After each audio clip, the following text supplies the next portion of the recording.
a spedótól.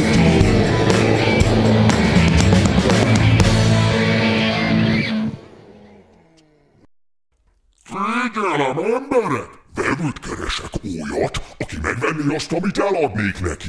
Azok a vevők, akik nem ilyenek, ne keressenek.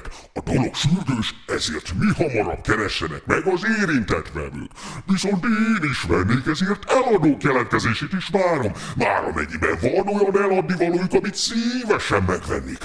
Milyen ár alatt megveszek olyat is, amire csak jövőre lesz szükségem, ha színben megfelel.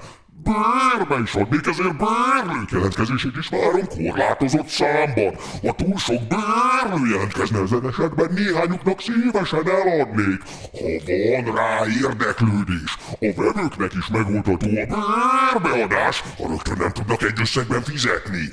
Bizonyos értékhatár érdekelne a bárlés is, azért bérbeadók is jelentkezzenek, de csak a jövő héten, mert addig én adok bérbe a készpénzes korlátlan időre szóló egy összegben rendezett bérlést, vásárlásnak tekintem, ezért az ilyen kondíciókkal bérbeadók, mint eladók jelentkezzenek.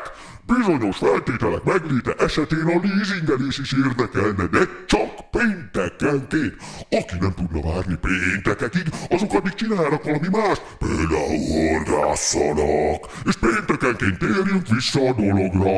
Aki meg se nem vevő, se nem eladó, se nem bérelnének és nem is bérbeadók, és a leasing sem érdekli őket, azoknak jelezném, hogy szexpartnert is keresek, tehát azok jelentkezését is várom, akik szívesen lennének szexpartnerek. Én is szívesen lennék szexpartner, ezért azok jelentkezését is várom, akik szexpartnert keresnek.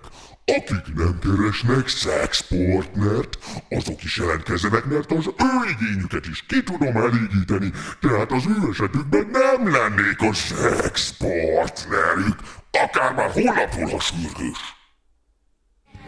Meg a spedótól, igen, a spedótól.